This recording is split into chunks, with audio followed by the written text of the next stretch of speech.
Bienvenue à Bologne.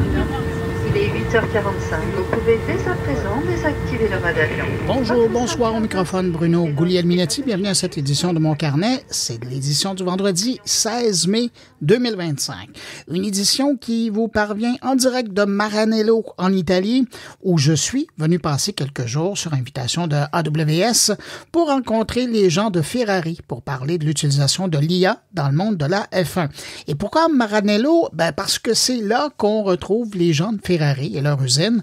Donc, c'était l'occasion de parler avec des gens, mais également de visiter les usines de Ferrari et même de faire quelques tours de piste sur le circuit privé de Ferrari aux commandes d'une 296 GTB pour ceux qui connaissent leur voiture. Donc, on va revenir sur l'IA et la F1 avec Mathieu Roy, qui était aussi du voyage. Et si le sujet vous intéresse, je vous invite à visiter moncarnet.com. Vous y retrouverez 3 articles sur le sujet. Sinon, également au sommaire, une entrevue avec une représentante d'un nouveau service d'autopartage qui arrive à Montréal et puis une entrevue avec le PDG d'une entreprise qui veut revoir la synchronisation des feux de circulation en utilisant l'IA. Il y a Muriel Edjo, qui est le rédacteur en chef de We Are Tech Africa, qui nous donnera des nouvelles du monde numérique en Afrique. Stéphane Berthommet revient sur l'actualité de Spotify qui fait jaser. Stéphane Ricoul revient, lui, sur l'interdiction du cellulaire les journées entières à l'école. Jean-François Poulain nous propose, lui, de son côté, une entrevue avec Patricia Nadeau de chez Ubisoft pour parler de neurodiversité. Et avant tout ça, on ira faire un tour à Paris pour parler avec Jérôme Colombin. Alors voilà, c'est le programme de Mon Carnet cette semaine. Merci d'être là et de m'accueillir comme ça entre vos deux oreilles. Je vous souhaite à tous une bonne écoute. Allez, en route vers Paris pour aller rejoindre Jérôme Colombin et parler d'actualité numérique.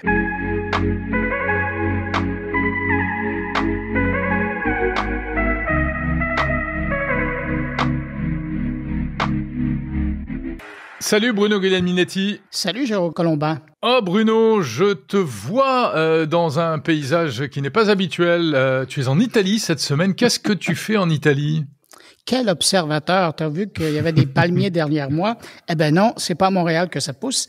Je suis dans une très belle région. Pour te dire toute la vérité, je suis à Maranello, qui est peut-être connu de certaines personnes qui nous écoutent, parce que c'est là qu'on retrouve la grande usine et les nombreux musées de Ferrari. Et si je suis en Italie pour chez Ferrari, c'est pour rencontrer des gens ici qui chez Ferrari, mais aussi chez AWS, qui j'allais dire s'intéressent, c'est pas le cas. Eux, ils ont vraiment investi le virage technologique pour utiliser l'intelligence artificielle au sein des opérations de Ferrari, mais aussi de la F1 en général. Alors j'ai décidé, j'ai dit on va parler de Jérôme d'Italie, ça va faire changement de décor. T'as bien fait, ouais, non mais c'est bien. Mais alors, raconte-nous un peu qu'est-ce que l'IA et la Formule 1 peuvent faire ensemble alors. Ouais. Écoute, si je tourne les coins ronds et je résume, évidemment, il y a tout le côté de l'utilisation de l'intelligence artificielle pour analyser le comportement de la voiture en tant que telle. Il y a un chiffre assez formidable qui a été répété de nombreuses fois depuis que je suis ici. Les véhicules, les bolides, et donc pas ceux seulement de Ferrari, mais d'autres écuries, génèrent à la seconde 1,1 million de 1,1 million de données à la seconde. Wow. Et donc, évidemment, tu t'imagines que, puis ils ont, pour générer ça, dépendamment des écuries, c'est entre 300 et 600 capteurs sur les voitures. Ça inclut aussi celles qu'il y a dans les pneus, comme la plupart des nouveaux véhicules. Mais donc, c'est autant de capteurs, de senseurs qui permettent de générer autant d'informations. Puis tu imagines qu'1 million de données par seconde, il n'y a pas un humain qui est capable de traiter ça.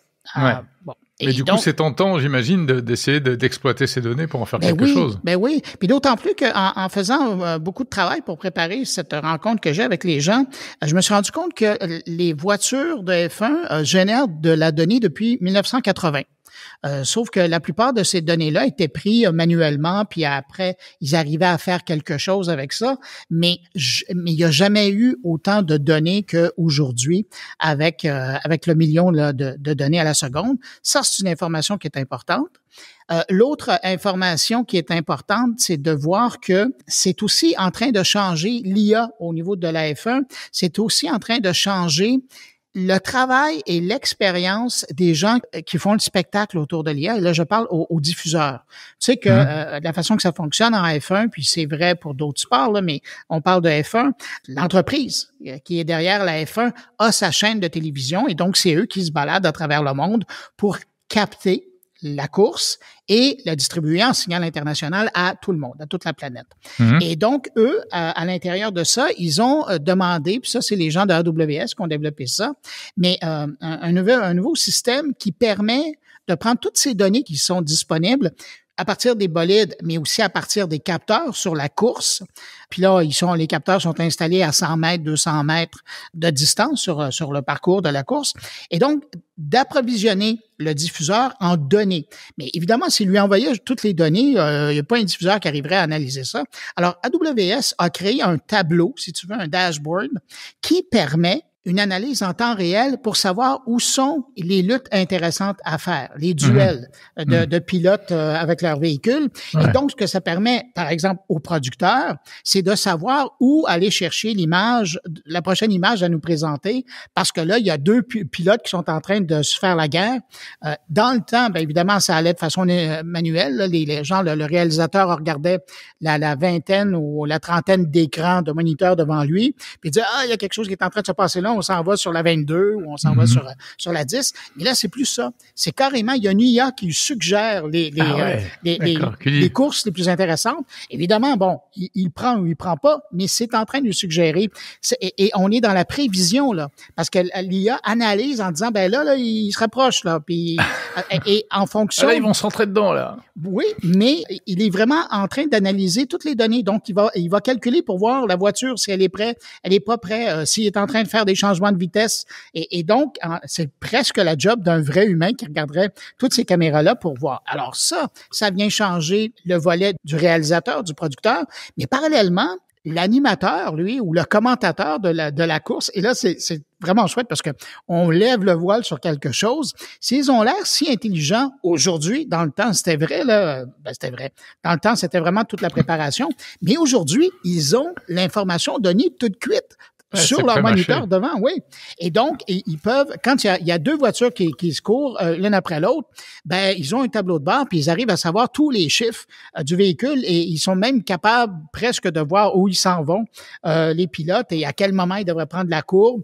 Alors évidemment, un animateur qui maintenant travaille avec de la donnée arrive à être beaucoup plus performant et très bon à prédire qu'est-ce qui va se passer. Ouais. Alors ça, là, j'avoue que ça, mais ce que ça soulève, et j'ai challengé la personne qui nous présentait là-dessus, j'ai dit, c'est beau, c'est beaucoup d'informations qu'on donne, mais j'ai dit, ultimement, votre système qui offre cette programmation-là, si vous la liez avec un système de diffusion, tant qu'à aviser le réalisateur qu'il y a une belle shot, il y a une belle image à aller chercher, il pourrait le faire tout seul, et il pourrait changer l'image. Ben c'est ce que j'allais te dire. Ben oui, poussons plus loin. Au bout du bout, c'est même plus besoin de réalisateur et même plus besoin de commentateur. Ben non, parce qu'ils ont déjà les voix de synthèse. Quand tu regardes ce qui est en train de se faire maintenant au niveau du golf, les grands tournois de golf, là, les gens de AWS travaillent là-dessus, et ils nous disaient que il y a seulement 15% de tous les images sur un terrain de golf qu'on voit vraiment à la télé.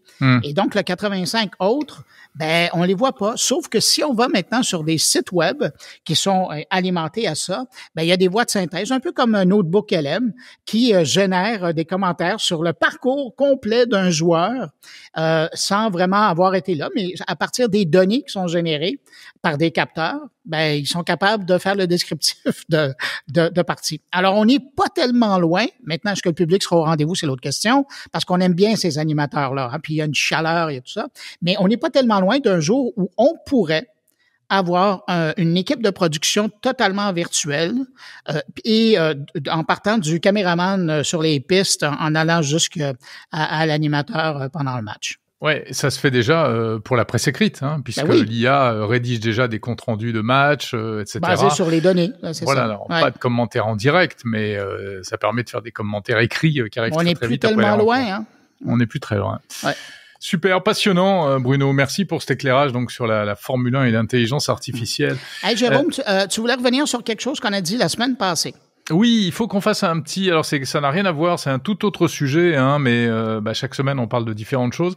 Petit rectificatif, parce que moi j'aime bien quand on reconnaît ses erreurs, et on a dit une bêtise la semaine dernière dans notre débrief Transat. C'était à propos de Google et Apple, l'accord qui existe entre ces deux grandes entreprises pour que Google soit le moteur de recherche par défaut sur l'iPhone, etc. On a parlé trop vite, Bruno. On a expliqué que c'était Apple qui payait 20 milliards par an à Google pour ça, et en fait c'est le contraire, c'est Google bien sûr qui paye Apple. Voilà, on a eu plusieurs remarques, donc mea culpa, et il fallait qu'on fasse ce rectificatif. Mais d'ailleurs, toujours en matière d'informatique, il y a un autre sujet, je sais pas si tu l'as vu passer, moi qui m'a bien retenu mon attention cette semaine. En fait, c'est quelque chose qui va arriver très prochainement, c'est du côté de la Chine, c'est Huawei, le fabricant chinois qui a été blacklisté, hein, on le sait, par les États-Unis, qui a dû donc tout revoir pour ce qui concerne ses smartphones. Il peut plus vendre de smartphones aux États-Unis, il peut plus en vendre non plus en Europe parce qu'il n'y a plus les services Google. Mais qu'à cela ne tienne, ils ont, on le sait, développé leur propre système d'exploitation à partir d'Android, à partir de la partie purement open source d'Android. Donc il n'y a pas les services Google, mais c'est quand même de l'Android. Et ils ont tout mis en place, un magasin d'applications, des applications. Tout l'écosystème est monté là. Ouais. Ils ont recréé complètement un écosystème alors qu'on les disait morts. Ouais. Et là, la semaine prochaine, le 19 mai, ils lancent un PC. Un PC qui n'aura pas besoin de Windows, qui n'aura pas besoin de macOS évidemment. C'est-à-dire que tellement encouragés par leur réussite sur le mobile, l'accueil. Voilà. Ouais. Et ils vont décliner donc HarmonyOS Next, c'est comme ça que ça s'appelle, qui sera un système qui sera complètement affranchi des systèmes américains. Et donc je trouve que c'est fou parce que si on remet ça dans le contexte qu'on connaît de rivalité entre la Chine et les États-Unis, on a l'impression que tu vois, les Chinois, on les a blacklistés, Trump essaye de les mettre hors jeu pour un certain nombre de choses, mais finalement, ils font leur système, ils font leur OS mobile, ils font leur OS fixe, ils sont en train de faire des puces. On sait qu'il y a un embargo sur les puces Nvidia. Trump ne veut pas que Nvidia leur vende des puces de toute dernière génération. Et puis même, il y a eu un pataquès parce que Nvidia a quand même vendu des puces un peu dégradées, mais ça a énervé l'administration américaine, etc. Du coup, ils ont été obligés de l'arrêter. Enfin, je sais pas trop où ça en est d'ailleurs, mais bref. De toute façon, les Chinois sont en train de développer leur propre et c'est calculateur. Huawei encore. Et c'est Huawei encore. Et puis, on a entendu parler de DeepSeek. Alors, tout ça pour dire que finalement, cette espèce d'embargo contre la Chine de Donald Trump, puisque c'est son obsession d'essayer de freiner les ardeurs de la Chine, on se demande si ça va pas créer... Mais voilà, ça va créer l'effet inverse. Hein. Ouais. On sent que ils sont piqués au vif et ils y vont à fond, les Chinois. Puis moi, je pense à des marchés, on dira pas émergents parce que ça fait longtemps qu'ils ont émergé, là, mais je pense à des marchés comme l'Afrique, par exemple, où la Chine est de plus en plus présente.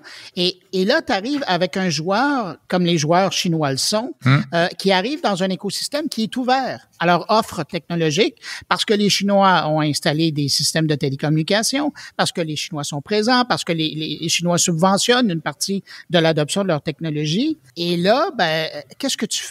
Est-ce que tu achètes un produit, un ordinateur qui vient avec la solution de Microsoft, ou est-ce que non, puis on peut s'assurer qu'ils vont casser les prix avec leur PC, tu décides de prendre un PC chinois qui te propose un nouvel environnement et puis où tu te sens moins oppressé parce que c'est pas l'hégémonie qui est là depuis les tout débuts du PC personnel. Moi, j'ai tellement l'impression que ça va se retourner contre les États-Unis. Ça va se retourner contre les Américains. C'est dingue. Bon, on verra. Jérôme, tu nous parles de quoi cette semaine de ton côté? Alors écoute, moi cette semaine, je reviens sur la question qui nous intéresse beaucoup, toi et moi depuis toujours, c'est la question de la désinformation et de la vérification des faits sur Internet avec un invité que tu as déjà reçu dans ton podcast. C'est Florian Gauthier de Vera. Vera, c'est ce service qui permet comme son nom l'indique, de vérifier des informations. C'est une ONG et donc Ask Vera, c'est un assistant qu'on peut interroger par WhatsApp également par téléphone. Quand on a un doute sur une information qui circule sur les réseaux sociaux, on lui pose la question, il nous dit si c'est vrai ou pas.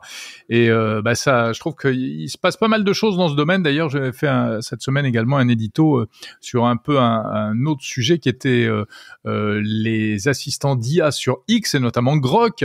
Mais Grok, oui, c'est vendredi que tu as fait ton édito là-dessus. Ouais, parce que tu as dû remarquer qu'il y a beaucoup de gens qui utilisent Grok et aussi Perplexity pour... ils l'interpellent directement en lui disant « Tiens, mais il y a machin qui dit ça. » En fait, sous un post qui te pose, qui te questionne sur X, tu dis « Est-ce que c'est vrai ? Dis-moi Grok ou Perplexity, est-ce que c'est vrai ?» Et les réponses sont quand même, je trouve, d'un niveau de qualité qui est assez impressionnant, qui fait réfléchir. Et puis sinon... D'ailleurs, on va devoir inventer un verbe, hein?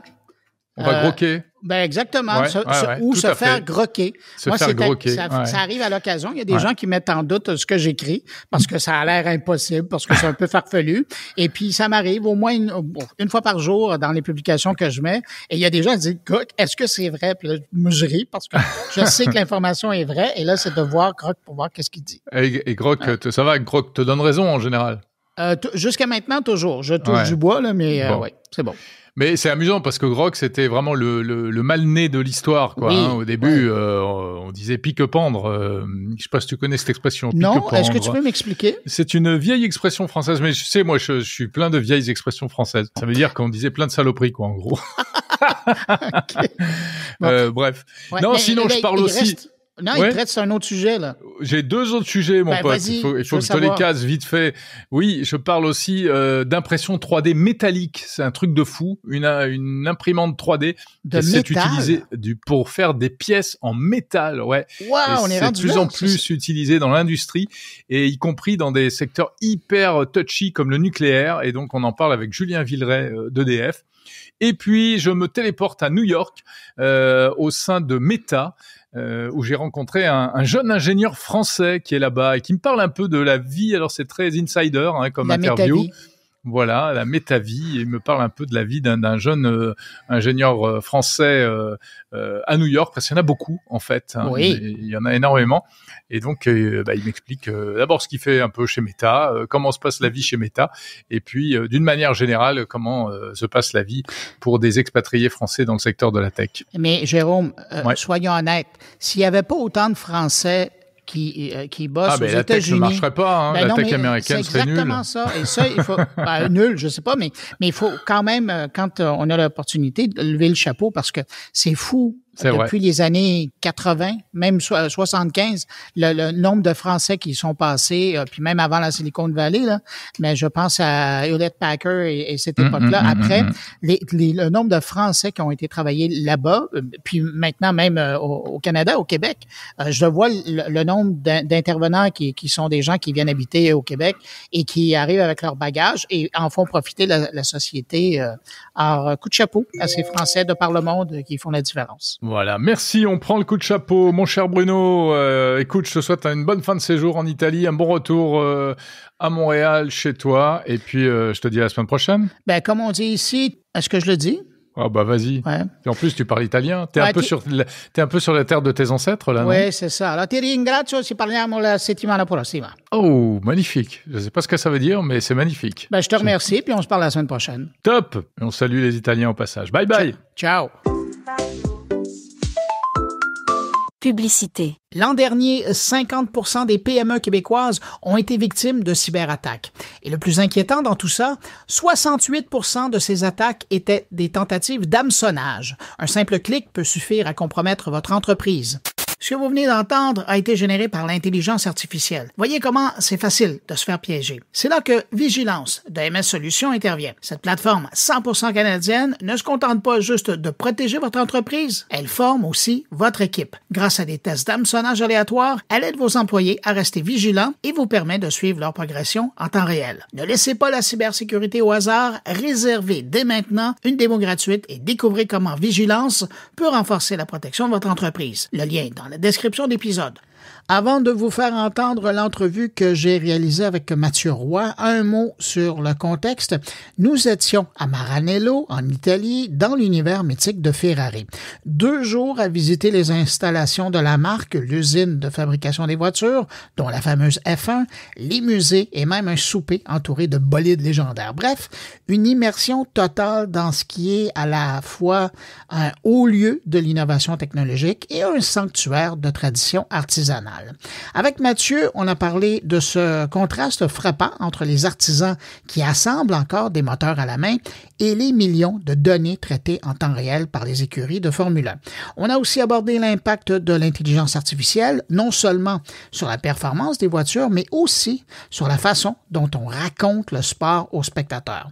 Voici donc notre échange enregistré à chaud au terme d'une journée inoubliable à Maranello. Mathieu Roy, on vient de passer la journée à visiter les propriétés de Ferrari à Maranello, l'usine où on fabrique la F1 puis les voitures de Ferrari. On a visité des musées, on a soupé entouré de F1. Qu'est-ce que tu retiens de cette journée-là? Je pense que c'est le contraste. Le contraste entre la haute technologie, les grandes innovations et l'histoire et les traditions. Je sais pas si tu as remarqué aujourd'hui, mais on a vu des gens qui assemblaient des moteurs à explosion à la main. Comme des artisans. Exact, carrément, des horlogers. C'était vraiment un travail de grande minutie, de grande précision. Mais de l'autre côté du spectre, on avait des données liées aux véhicules F1, aux véhicules Ferrari. Des données qui, je veux dire, dépassent l'entendement. Là. On nous a parlé aujourd'hui que une Formule 1 va donner environ à son écurie 1 million de données par seconde que l'écurie doit traiter pour améliorer le véhicule, pour être capable de gagner des dixièmes, centièmes, millièmes de seconde. Donc, il y a quelque chose qui est, pour moi, là-dedans, tellement, genre, non pas contradictoire, mais qui couvre un large spectre, je trouve, de la fabrication, de l'innovation. Est-ce que pour toi, ça amène un côté plus humain à leur travail? Oui, c'est sûr. Mais en fait, je vois là-dedans, bien sûr, le désir de vouloir perpétuer une philosophie, une façon de faire, une manière de penser. C'est extrêmement important, ça, dans une ère où on parle beaucoup de télétravail. C'est super important d'être capable d'avoir un lieu de rassemblement où on est capable, ensemble, de travailler en un front commun, avec un sentiment d'appartenance. Je pense que ça s'est perdu, ça, avec même s'il y a beaucoup d'avantages à pouvoir travailler à distance, je pense que d'avoir un endroit comme ce qu'on a vu ici, où les gens, t'as vu les gens comment ils étaient habillés, là? Oh. Tout le monde était habillé aux couleurs de Ferrari, là. Ici, c'est une ville dans la ville. C'est comme un campus universitaire où tout le monde travaille pour Ferrari. Puis, évidemment, j'ai pas pu m'entretenir avec les employés et tout ça, mais j'avais quand même l'impression qu'on était extrêmement fiers de travailler pour Enzo Ferrari et son héritage. Mais donc, c'est ça, parallèlement à ce regard sur l'artisanat d'une voiture, de bolide aussi, parallèlement, puis tu le disais, il y a aussi toute cette technologie qui pousse la machine, qui pousse les gens qui font cette machine-là à toujours aller plus loin, à être améliorés. Ça, qu'est-ce que tu en gardes de cette façon d'utiliser la technologie? Bien, je trouve ça, encore une fois, quelque chose de très contradictoire et de très, je dirais, confrontant, parce que t'as beau avoir des départements de recherche et de développement extrêmement poussés qui vont être capables de dire exactement et de prédire quelle voiture pourrait potentiellement dépasser quelle autre voiture à un moment précis de la course en utilisant des statistiques extrêmement avancées. Mais reste qu'au bout du compte, une erreur de pilotage, un caillou sur la piste, un oiseau qui se place au mauvais moment et qui percute une voiture. Je veux dire, il y a tant de facteurs incontrôlables, intangibles, qui peuvent venir tout bousiller ces grandes analyses et ces millions. Je trouve ça incroyable, l'espèce de dévouement qu'on donne, mais qui en même temps, des fois, je trouve, repose sur des facteurs humains qui sont, eux, imprévisibles, même si on tente de prévoir l'imprévisible. Mais quand on dit, il y a cette expression qui dit que l'avenir appartient à ceux qui ont les datas, ouais, les données. Dans le contexte de ce où on a passé cette semaine, on l'a vu, là, ces gens-là, puis tu le disais, 1 million d'informations, de données en 1 seconde, Par véhicule? Oui, par véhicule. On s'entend, puis il y en a plus qu'un qui roule. C'est énormément d'informations. Bien, on se rend compte aussi que c'est énormément d'informations dans plein d'autres sports parce que des démonstrations ici de Amazon Web Services nous ont montré que ce même genre de données-là était utilisé notamment au football américain, au hockey aussi, dans le baseball, au golf aussi. Donc, mais spécifiquement à la F1, c'est vrai que ça devient d'autant plus intéressant parce que la F1, c'est un grand circuit de 6 km. Il y a plein de voitures avec des luttes à plusieurs endroits différents. Donc, pour être capable d'identifier les endroits où ça peut être intéressant, d'un point de vue de télédiffusion, l'intelligence artificielle analyse justement ces données-là, analyse la course et dit il y a peut-être de quoi de pas pire qui se passe en ce moment.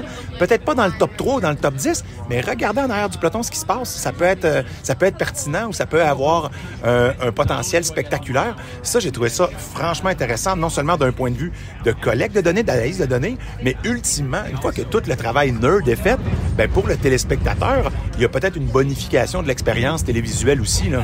Est-ce que, parce que c'est ça, c'est un outil qui a été développé pour être utilisé par les télédiffuseurs, mais de l'autre côté, je voudrais t'entendre là-dessus, c'est tellement poussé et on est presque à une étape de laisser l'IA décider de ce qu'on va voir, puis j'ajoute même de comment ça va être raconté, parce qu'avec des voix de synthèse, on pourrait utiliser les données pour arriver à faire quelque chose. As-tu l'impression que c'est vers là qu'on va, ou est-ce que, sur le même principe que ça fait longtemps qu'ils pourraient faire tourner les voitures sans pilote, parce qu'ils ont ce contrôle-là, mais ils ont décidé de laisser des humains à l'intérieur des bolides, parce que en tout cas, il y a moins de monde qui s'intéresserait à ça.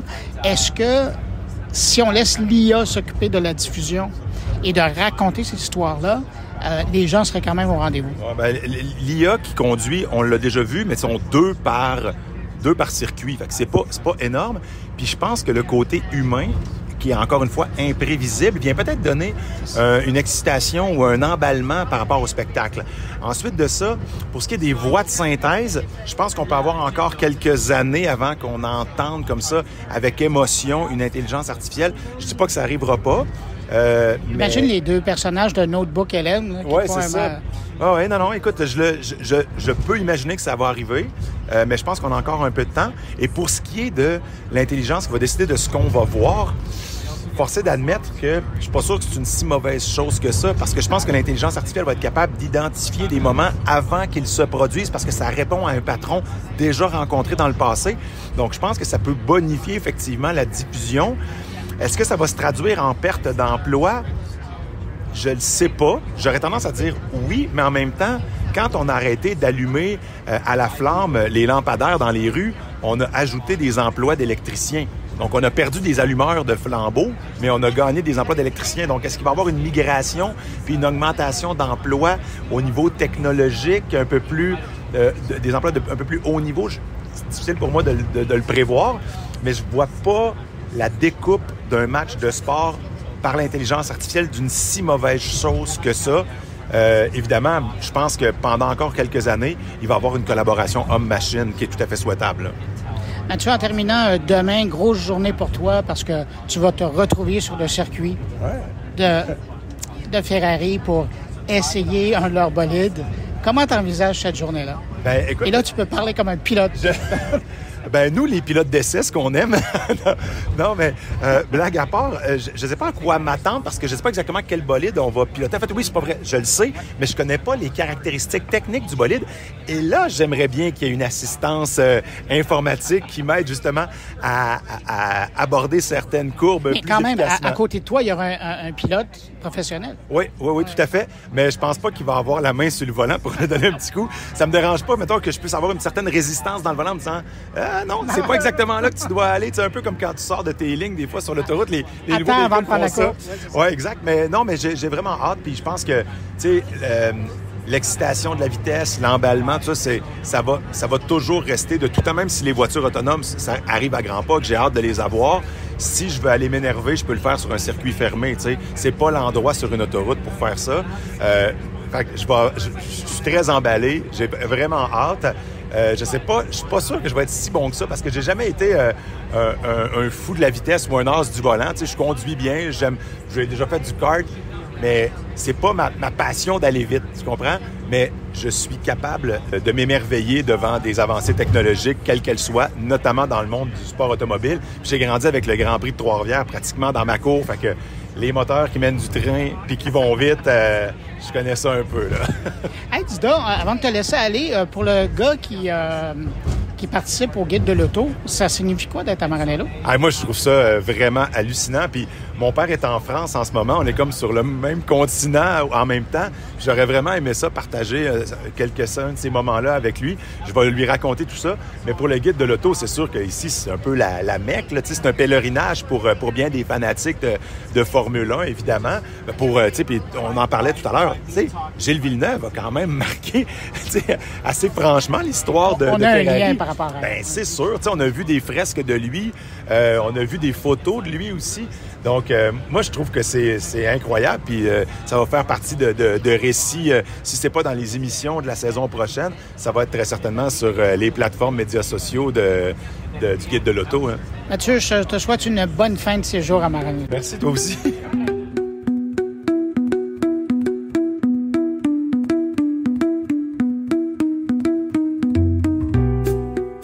Depuis ce lundi, une nouvelle flotte de voitures en libre-service circule dans les rues de Montréal. Son nom, Léo Autopartage. Avec 600 véhicules disponibles dans 10 arrondissements, cette nouvelle offre s'ajoute à un marché déjà bien établi, mais avec la promesse d'une expérience simplifiée, rapide et dotée de l'intelligence artificielle.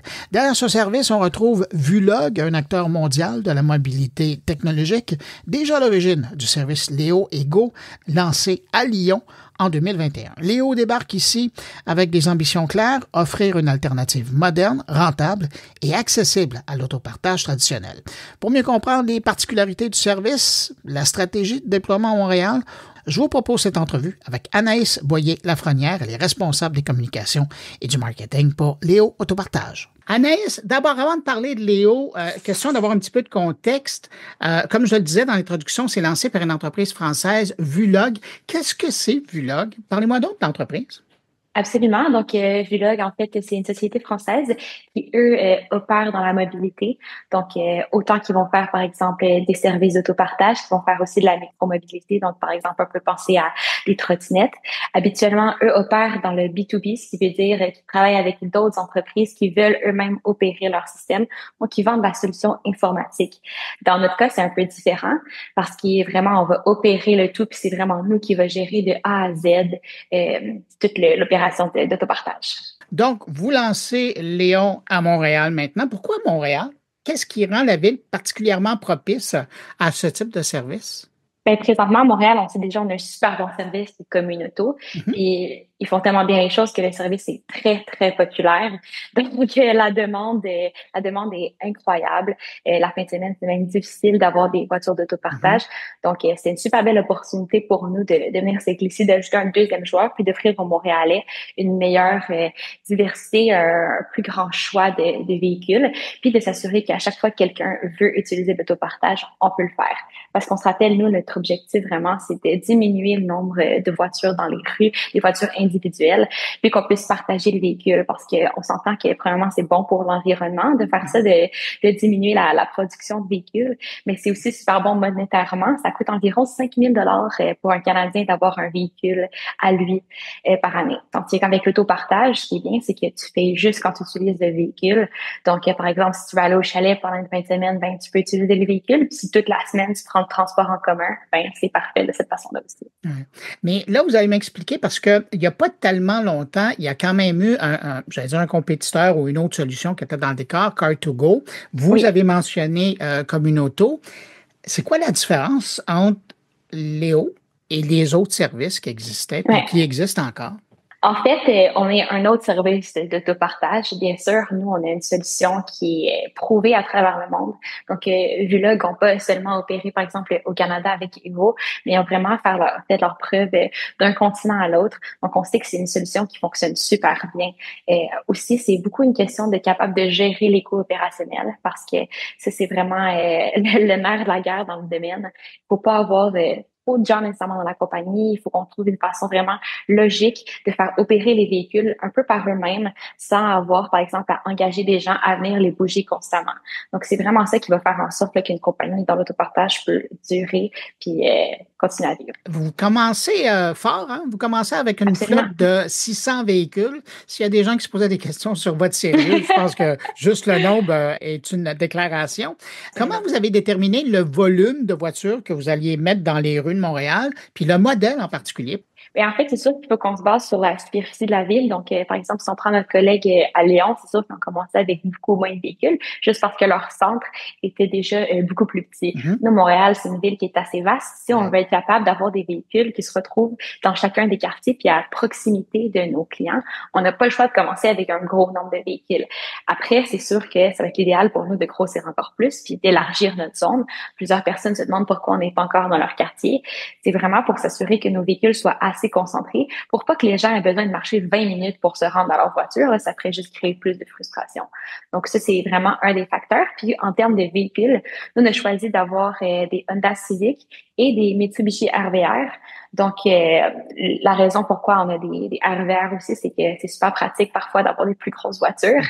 Si on pense, par exemple, à des pour faire l'épicerie, pour aller au chalet durant l'hiver, plusieurs personnes se sentent juste plus en sécurité quand ils sont un peu plus haut dans un véhicule, quand ils ont des 4 roues motrices. Donc, pour nous, ça a été une façon assez simple de prendre la décision. Puis aussi, par exemple, il y a plusieurs personnes qui aiment, par exemple, aller au Ikea ou aller acheter beaucoup de choses. Donc, c'est super pratique là, de baisser les bancs, de pouvoir avoir plein de place dans le véhicule à ce moment-là. On le mentionnait, donc, il y a vos cousins ou vos frères à Lyon avec Léo et Go. Est-ce que vous avez appris de leur expérience?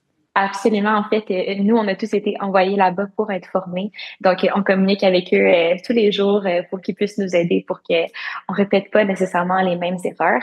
Puis, ce qui va être intéressant, c'est que dans le futur, on va pouvoir chacun se donner des trucs puis de travailler ensemble. Mais bien entendu, vraiment, toute leur façon d'opérer leur flotte, et même si on a deux réalités complètement différentes, nous ici avec le climat, on a énormément appris de tout ce qu'ils nous ont enseigné. Pour montrer comment vous avez vraiment pensé à l'intégration et vous avez pensé à l'utilisateur, vous avez travaillé pour avoir une intégration à l'application Transit. Exactement. C'est un message fort parce que vous voulez vraiment que les utilisateurs, pour eux, que ce soit simple, mais il y a une démarche stratégique derrière ça.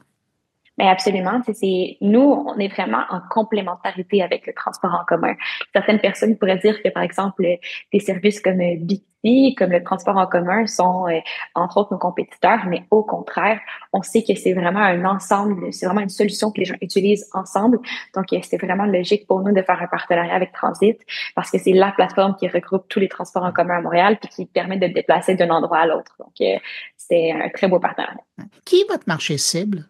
En fait, c'est toute personne qui réside à Montréal qui souhaite soit se départir d'un de leurs deux véhicules, parce qu'il y a beaucoup de couples qui font ça, qui commencent avec deux véhicules, puis un jour, ils réalisent qu'un des véhicules n'est pas utilisé, puis que l'autre est utilisé 5% du temps. Donc, ça vaut pas vraiment la peine. Et que le deuxième véhicule est un casse-tête de stationnement si on est vraiment dans Exactement. zone centrale, ouais. Exactement. Puis aussi, un autre de nos publics cibles, c'est les gens, par exemple, qui arrivent à Montréal.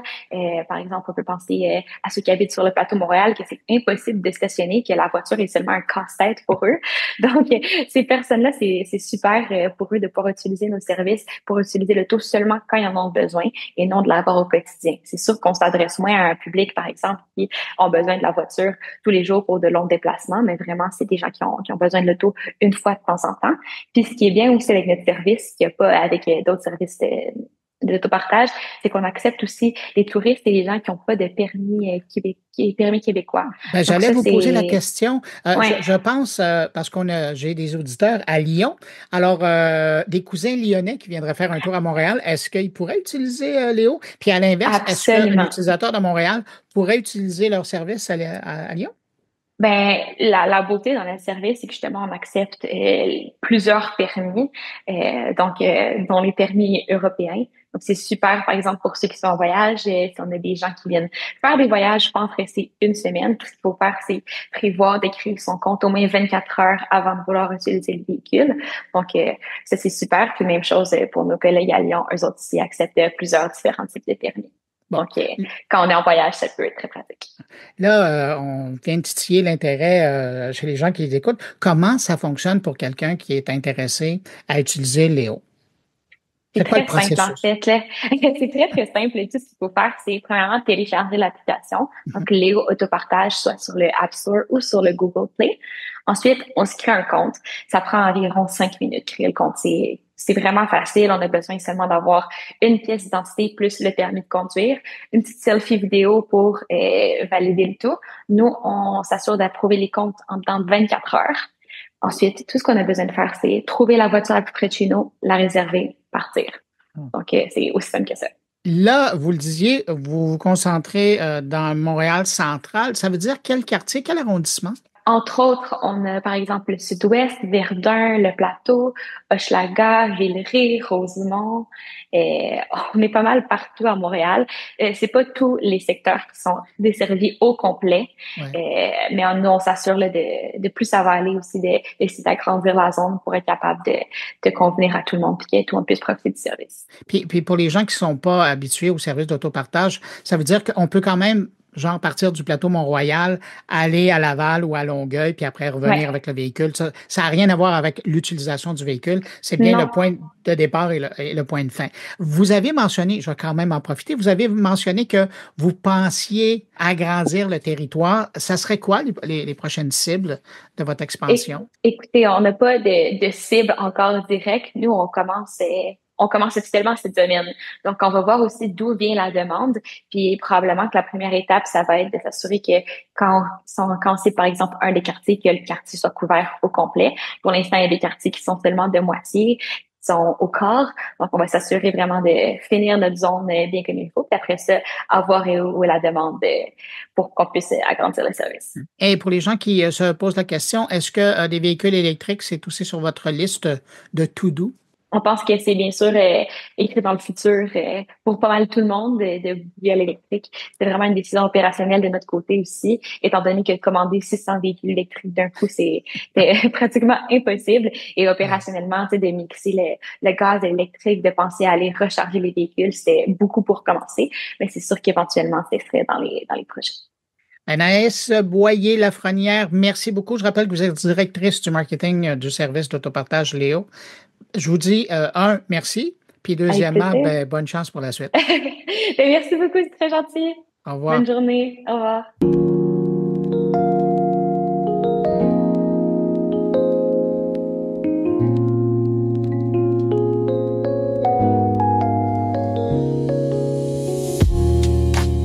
On parle de circulation urbaine, de mobilité durable et d'intelligence artificielle maintenant.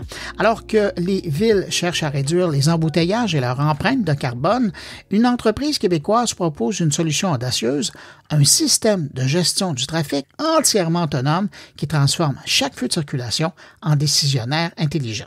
C'est la Société des Lumières, basée à Montréal, qui vient tout juste de lancer officiellement sa technologie, déjà testée d'ailleurs à Drummondville et bientôt déployée dans d'autres régions du Québec.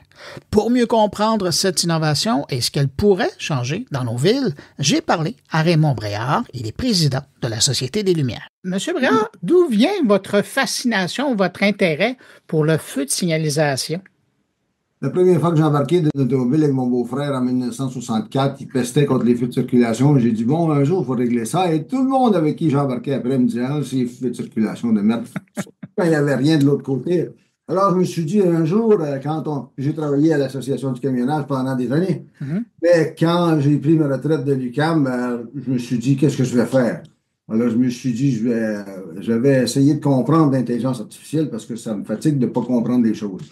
Mais comme on disait avec l'intelligence artificielle, on peut tout régler, même tous les problèmes qui n'ont jamais été réglés. Je me suis dit, bon, on va régler celui-là. Alors, je me suis dit, si on est capable d'envoyer un homme sur la Lune, on va être capable de changer un feu de circulation quand il n'y a pas de personne de l'autre côté. Alors, on a travaillé là-dessus et on a trouvé finalement qu'il y a une solution simple, mais aussi, il faut penser à l'intelligence artificielle. Donc, on a intégré tout ça dans une configuration de système avec une caméra parce que la première observation qu'on a faite, on s'est aperçu que les caméras de surveillance qui étaient installées à côté des poteaux de feu de circulation à Montréal n'étaient pas reliées au feu. Donc, c'était relié à une centrale d'évaluation du trafic, la gestion du trafic, et donc orienté sur les incidents. avec une salle de contrôle avec plein d'écrans. Puis il dit, bon, s'il y a quelque chose qui bloque, leur mentalité, c'est de débloquer le système, de débloquer l'avarie. Mais il n'y a jamais personne qui a pensé à synchroniser les flux de circulation. Jusqu'au jour où on a lu une étude d'un chercheur de l'Université Laval en 2020, non pas en 1920, en 2020, qui dit le problème des feux, c'est la rotation fixe. Il dit même si on n'est pas obligé d'avoir un feu rouge, et ça c'était la thèse de doctorat d'un ingénieur à l'Université Laval, donc il dit il y a analyser chaque détail, puis il dit à chaque fois que la rotation passe, ça augmente la circulation, même quand il n'y a pas de trafic dans la voie perpendiculaire. Alors, il dit c'est l'effet de boule de neige. Alors, le policier, lui, quand il s'installe sur le côté du poteau, on le regardait faire, on disait, lui, il ne change pas la lumière rouge quand il n'y a pas besoin. Parce qu'il dit, c'est ça qui bloque le trafic pour rien. Alors, il dit, on laisse la lumière verte jusqu'à temps qu'il arrive quelqu'un. Quand il arrive quelqu'un, ben là, il paye sur le dimmer, change la lumière, puis quand la personne est passée, pouf, il le retourne au vert. C'est ça la logique. Alors, pourquoi ne pas le faire? Alors, ce qu'on a dit, nous, on va mettre une caméra sur chaque feu de circulation. On va mettre un processeur. Et quand le processeur va constater qu'il n'y a pas de personne de l'autre côté, on change la lumière, c'est tout. Ben. Donc, c'est vraiment. Si on est dans l'axe municipal, ben, ça va rester là, comme le policier, et ça va remplacer le policier. Exactement. Et donc, ça veut dire que chaque feu de circulation devient autonome et prend lui-même des décisions. Oui. En temps réel, donc à la vitesse de la lumière. Même peut-être un peu plus vite que la vitesse de la lumière. Parce que là, actuellement, tous les systèmes de gestion sont basés sur des caméras ou des bases de données, mais c'est toujours envoyé à un centre de contrôle, à un centre de décision, puis quand ça revient, bon, on ne sait plus pourquoi qu'on lui a demandé quelque chose, et puis le trafic n'est pas réglé. C'est-à-dire que nous, on est là en temps réel. Donc, on agit sur le coup. Ben. Et au moment même où on le fait, et là, on envoie les données dans la base de Microsoft Cloud pour faire de l'intelligence artificielle. Donc, on n'attend pas après la prévision de l'algorithme. On alimente l'algorithme. Et ça, on va être encore plus précis, on va être encore plus clair sur la nature. Voilà. Mais M. Bréard, c'est beau de régler le problème pour un coin de rue, mais est-ce que vous arrivez à coordonner oui? Toujours parce que la circulation se coordonne par elle-même. Même les policiers, quand ils s'accotent sur le poteau et qu'ils changent la lumière verte, quand ils la bloquent, quand ils la remettent, ça part. Là, ça s'en va à l'autre coin. L'autre policier dit, ça s'en vient, mais là, il change la lumière. Là, il change la lumière. Donc, dans le fond, l'intelligence artificielle, ce qu'elle va faire, c'est ce que fait l'humain, mais en plus rapide et en plus coordonné, parce qu'ils vont calculer les flux de circulation. Et donc, ça va se régulariser par soi-même. Le système va s'auto-régulariser. Et c'est ça la beauté de l'intelligence artificielle. C'est qu'elle analyse ses propres données, ça c'est la question, elle analyse ses propres données, est capable de décoder les tendances et d'être capable de dire, bon, mais là, comme on dit souvent, garbage in, garbage out. Quand les données sont historiques, tu arrives avec des résultats historiques. Ça n'arrive jamais. Quand on est avec des choses en temps réel, là, l'algorithme est très précis parce que là, il est alimenté par les données en temps réel. Là, il est capable d'être plus précis et d'anticiper ce qui s'en vient. Donc, c'est là que l'intelligence artificielle va arriver pour nous. Ça va nous aider à changer les configurations de Carrefour. Ça va nous aider à changer des choses qui devraient être changées depuis longtemps, mais pour lesquelles on n'a jamais fait d'analyse. Parce que quand on fait un croisement, c'est toujours le même. Bon, si la circulation arrive de droite vers la gauche, c'est toujours le même que si elle arrive à droite pour aller à droite ou de gauche pour aller à droite. Je dis, elle n'a jamais pensé à ça, mais là, on va devoir penser à ça, l'aménagement des croisements. Le coût par interaction, vous avez mentionné que c'est environ 7 500 $.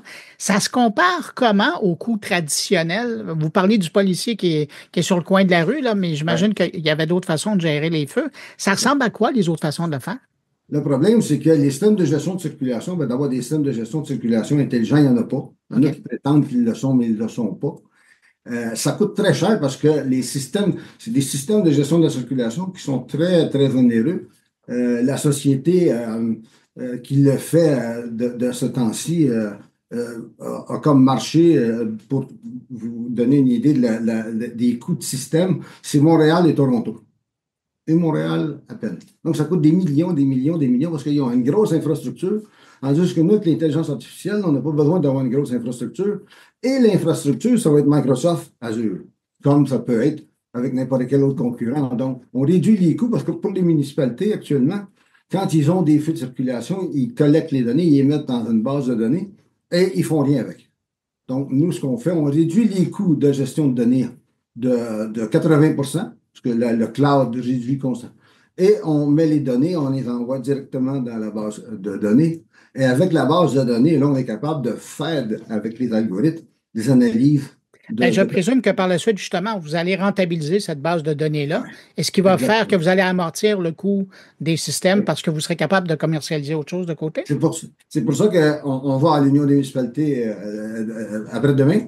Parce que quand j'ai rencontré les gens de l'Union des municipalités, Anne-Marie Bernier, elle me dit qu'est-ce que vous faites avec votre projet? J'ai dit, ben, elle me demande d'expliquer le projet. Je lui explique, elle dit oui, ben, ça c'est parfait parce que les municipalités doivent gérer des données, des bases de données, ils ne s'en servent pas. Alors, notre système, il va permettre, parce que ce qu'on parle de FEMIL 500, c'est la quincaillerie, c'est le téléphone. Donc, la caméra, le processeur, puis on ne change pas les feux. Donc, on s'adapte à tous les feux. Il n'y a pas de coût supplémentaire pour une municipalité d'avoir le système. Donc, ce n'est pas si compliqué que ça pour une municipalité. Donc, on ne change pas le feu. Donc, puis nous, ce qu'on fait, c'est qu'on ne change rien dans la structure parce qu'on s'en va sur le commutateur. Donc, caméra, processeur, commutateur. Le même commutateur que le policier met son doigt dessus. Donc, on dit aux compagnies, on ne change rien. Une fois que le feu est changé, là, on enregistre la donnée et on l'envoie dans la base Microsoft.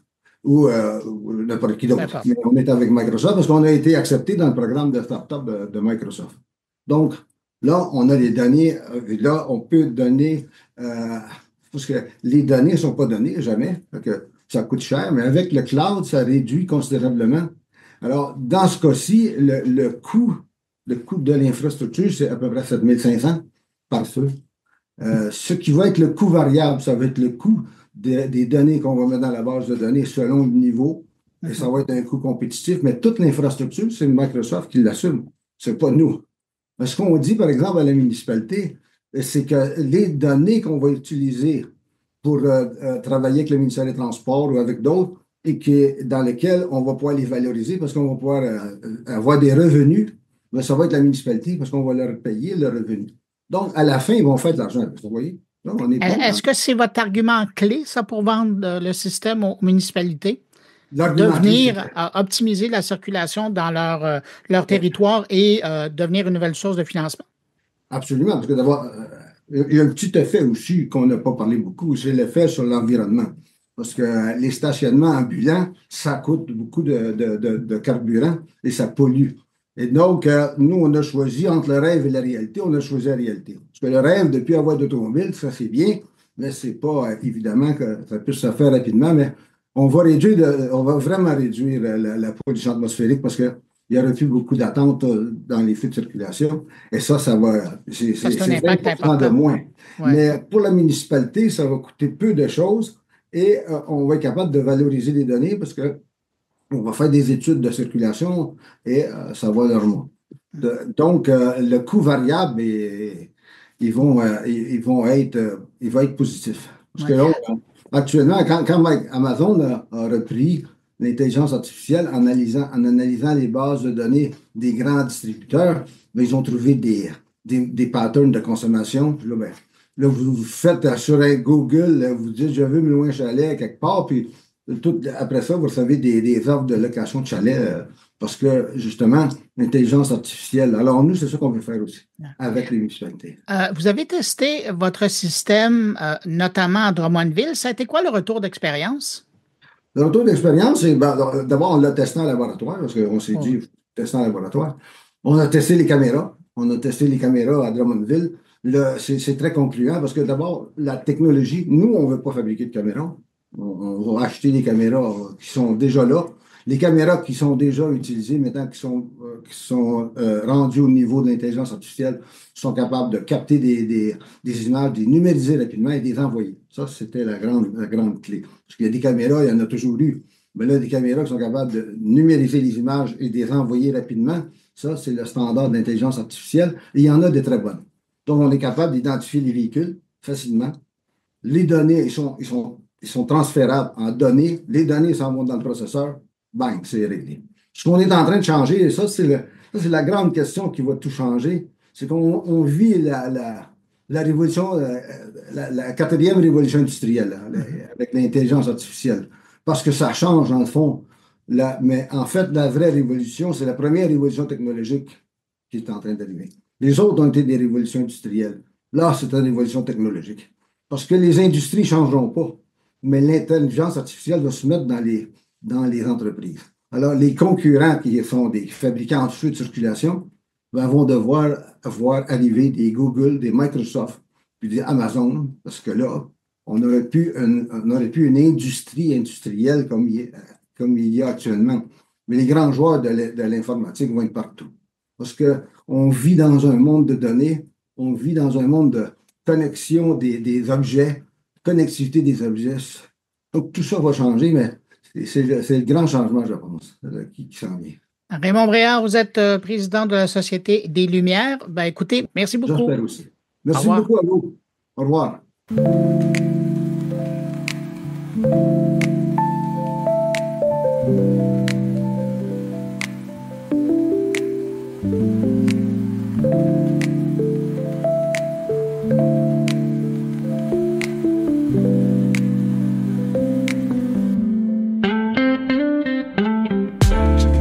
Alors, on casse la glace avec le rédacteur en chef de We Are Tech Africa.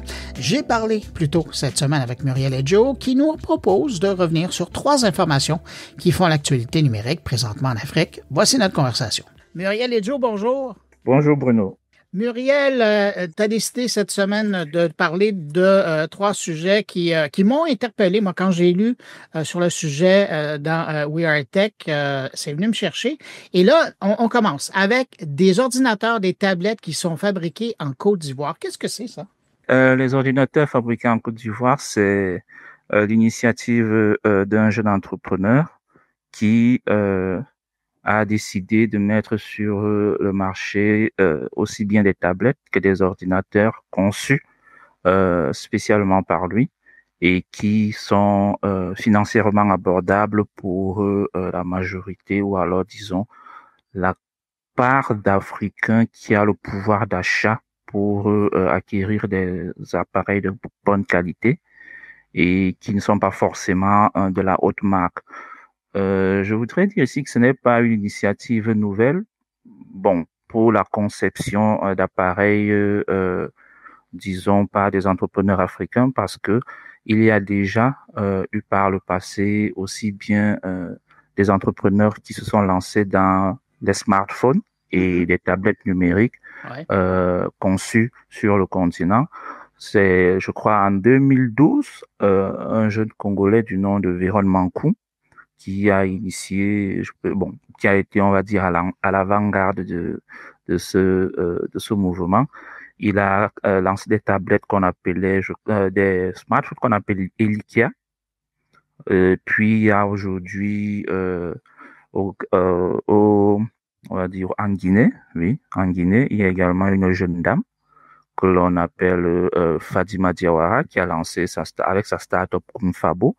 Des smartphones également conçus sur le continent. Et puis, je crois, au Congo également encore, il y a, je crois, un professeur Jean Mongo, Bélé, qui a également avec son entreprise Okapi, qui conçoit également des ordinateurs, des tablettes et des smartphones. L'objectif ici, là, c'est véritablement de proposer sur le continent des appareils qui échappent à la marque, parce que tout ce qui est marqué à un coût plus élevé. Vous avez par exemple suivi le bashing chinois avec les produits de marque. C'est le même produit, mais lorsqu'on y adosse la marque, ça devient 30 fois plus cher. Or, l'Afrique aujourd'hui a d'abord un problème de pouvoir d'achat pour la masse et ce ne sont pas des appareils de bas de gamme, non. Ce sont juste des appareils de bonne qualité, mais qui, quand ils tombent dans le segment de la marque, deviennent hors de prix pour la majorité des Africains. Donc, on ne paie pas pour le nom, on ne paie pas pour la publicité, on paie pour l'appareil et les composants. On paye pour l'appareil et ses composants. Mais Muriel, quand tu regardes, que ce soit les différentes initiatives que tu as mentionnées, incluant celle de Karim Soro là, en Côte d'Ivoire, est-ce que, quand tu regardes le marché dans son entièreté, est-ce que c'est des appareils qui ont la cote auprès des consommateurs parce qu'ils sont moins chers ou c'est encore difficile de percer? Ce sont des appareils qui ont la cote, ce sont des appareils qui ont de la cote au niveau des consommateurs. C'est juste que le problème, c'est on va dire, la force de production.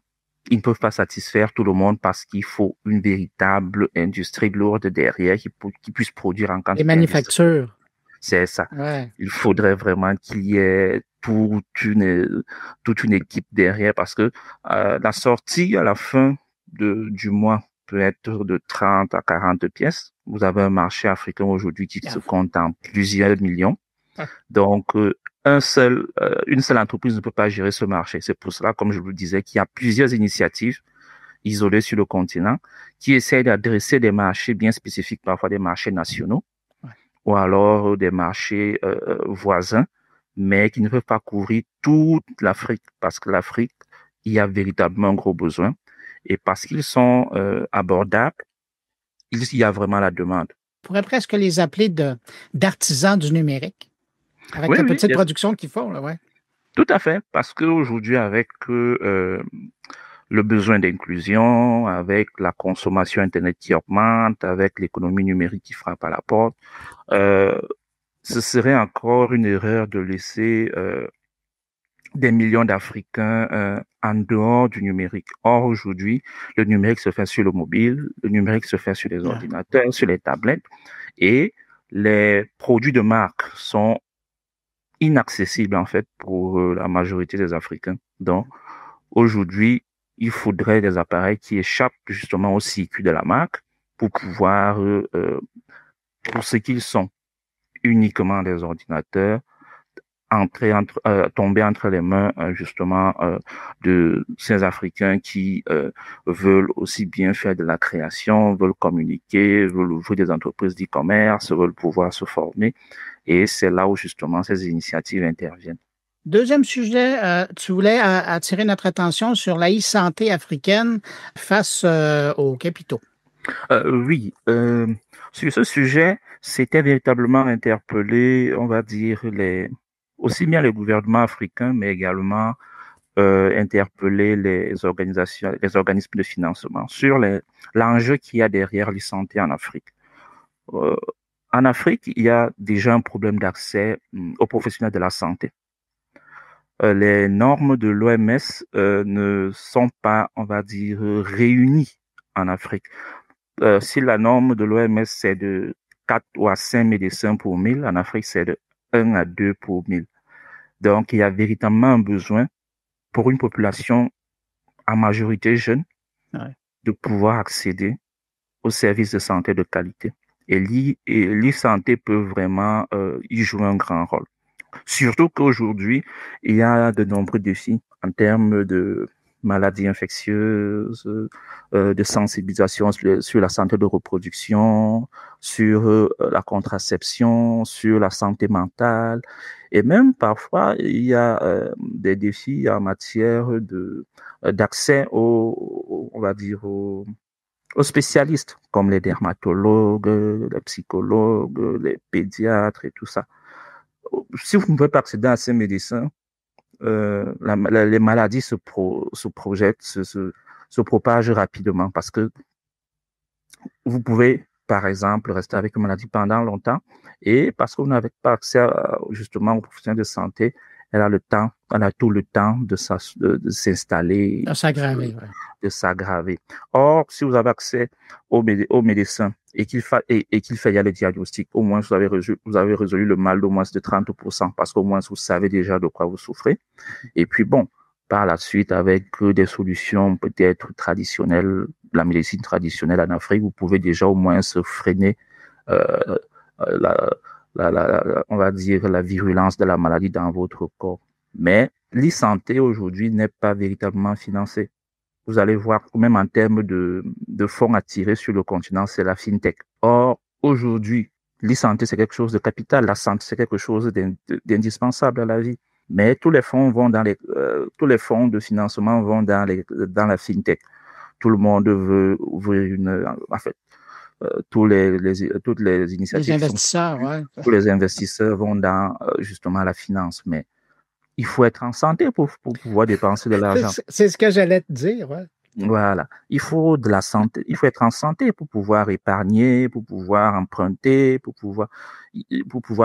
pouvoir dépenser de l'argent.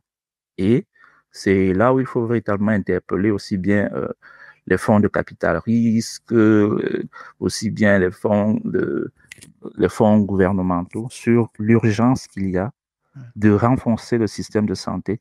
Il y a des pays comme le Sénégal, il y a des pays comme le Burkina Faso qui ont commencé à réfléchir à des stratégies numériques, des stratégies de santé numérique, parce qu'ils ont compris que, à défaut d'avoir le nombre de médecins qu'il faut pour le moment, on peut contourner le problème en permettant au moins aux populations qui sont dans des zones, on va dire, éloignées, ou même dans des zones urbaines, de pouvoir prendre, par exemple, des consultations en ligne, de pouvoir accéder à des professionnels en ligne, de pouvoir discuter des problèmes de santé en ligne. Ça permet également, non seulement qu'on puisse avoir de bons diagnostics, parce que une chose est sûre, c'est que votre professionnel de santé pourra discuter avec ses collègues qui sont peut-être des professeurs dans d'autres pays, et votre cas peut être mieux étudié que d'être uniquement sous les yeux d'un professionnel qui peut-être a une très bonne formation, mais croule sous plusieurs autres consultations. Oui, un généraliste, alors que, par exemple, vous auriez besoin d'un dermatologue qui serait... Effectivement, parce qu'avec le dermatologue, au moins, juste la consultation, il peut déjà saisir où se situe votre problème. Juste les explications du mal que vous ressentez, il peut déjà au moins avoir une idée et vous orienter dans le protocole de soins dont vous avez besoin. C'est également le cas dans les zones rurales. Dans les zones rurales, les médecins n'aiment pas aller dans les zones rurales parce que, bon, non seulement c'est loin, mais le pouvoir d'achat est faible. Mais si vous mettez une solution d'e-santé dans un dispensaire rural, l'infirmier qui est, lui, il s'assure juste que vous avez accès justement aux médecins à travers Internet. Et vous venez à votre heure de consultation, vous discutez avec le professionnel, et puis il vous dit de quoi vous souffrez. Et puis, il y a même de très belles initiatives qui viennent compléter l'e-santé. Au Rwanda, aujourd'hui, encore au Ghana, il y a ce qu'on appelle Ziplink, je crois. Ziplink, qui est l'envoi de médicaments ou alors d'examens biologiques par drone pour les populations qui sont justement dans des zones qui sont difficilement d'accès, voilà, par voie terrestre. L'infirmier, il vous fait des prises de sang, il met dans le drone il va vers les centres d'examen, l'examen est fait, et puis bon, on vous envoie les résultats soit par mail ou alors on vous les envoie par SMS. Muriel, c'est sûr qu'on va revenir sur la question de la e-santé dans les mois à venir parce que je pense juste en t'écoutant, je pense au dossier, mais on n'en parlera pas tout de suite, là, mais je pense au dossier de l'IA, mais appuyé avec justement la e-santé dans un contexte d'utilisation d'IA pour le diagnostic. Quand je regarde ce que Google fait avec son téléphone au niveau de la dermatologie, d'être capable de voir qu'est-ce qu'on a à l'aide de son téléphone, c'est quand même là. Mais ça, on y reviendra. Je veux t'amener sur le dernier sujet dont tu voulais nous parler. Là, on s'en va au Madagascar où ils ont décidé d'utiliser WhatsApp pour faire de la formation d'enseignants. Oui. Ils ont décidé de faire de la formation d'enseignants, ce qu'on appelle les maîtres FRAM. Ce sont des enseignants communautaires, en fait. Ce sont ceux-là qui dispensent, on va dire, des enseignements, soit aux adultes ou encore aux enfants dans des communautés reculées. Mais le problème, c'est que l'État a constaté que ces enseignants étaient eux-mêmes parfois mal formés et ça a un coût. Parce que s'il faut les faire venir à la capitale pour leur dispenser un enseignement, non seulement ça coûte cher en termes de déplacement, en termes de logistique. Donc, l'idée est de collaborer avec une entreprise, je crois, pakistanaise pour pouvoir proposer des cours par WhatsApp. Ce sont des cours courts, je crois 10 minutes, et c'est soutenu justement, c'est renforcé par l'intelligence artificielle pour que ce soit interactif. Ce qui m'a interpellé ici, au-delà de cette collaboration qu'envisage Madagascar, c'est surtout la manière dont les défis, aussi bien financiers que logistiques, poussent les Africains à s'approprier la technologie. WhatsApp peut sembler banal ailleurs.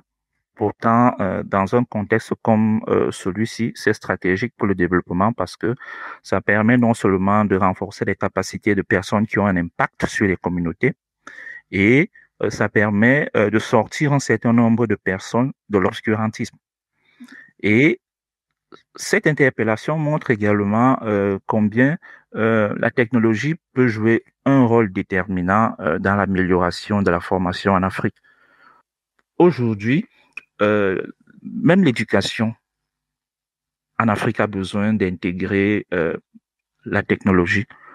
C'est vraiment une interpellation. Aujourd'hui, il est plus que nécessaire que les investissements viennent renforcer la manière dont les jeunes Africains ont accès à la technologie, dans la manière dont les étudiants, les enseignants ont accès à la connaissance. Il devient, dans un monde où il y a presque toute la connaissance sur Internet, on ne peut plus fonctionner sans la technologie.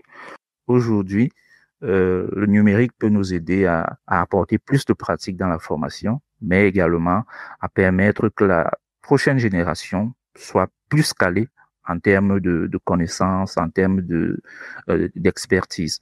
Muriel, merci. Avec tes 3 propositions d'aujourd'hui, on a commencé à soulever la couverture sur des enjeux africains. Merci, très heureux de t'avoir retrouvé pour cette première collaboration. Muriel, je rappelle que tu es rédacteur en chef de We Are Tech Africa. Et puis, nous, on se donne rendez-vous le mois prochain. À la fin du mois prochain, mon cher Bruno, content de pouvoir discuter de l'évolution de la tech africaine avec la communauté francophone du numérique, de pouvoir leur faire découvrir les pépites qui se développent sur le continent et de pouvoir aussi leur faire voir l'ingéniosité qui se trouve sur le continent. C'est l'opportunité pour des investisseurs de s'intéresser davantage au continent, pas seulement à la fintech, mais également à tous les secteurs qui peuvent avoir un impact sur le développement du continent. Muriel, je te dis à très bientôt. Salut. À très bientôt, Bruno. Ciao.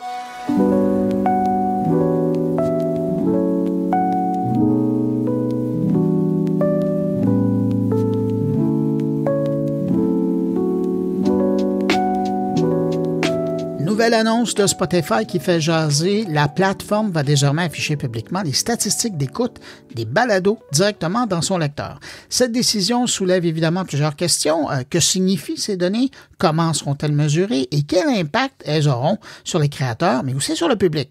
Pour en parler, je laisse la parole à Stéphane Berthomin qui nous propose cette semaine une réflexion bien sentie sur les enjeux de cette nouvelle transparence imposée par Spotify. Bonjour chères auditrices et chers auditeurs de mon carnet, bonjour à toi Bruno.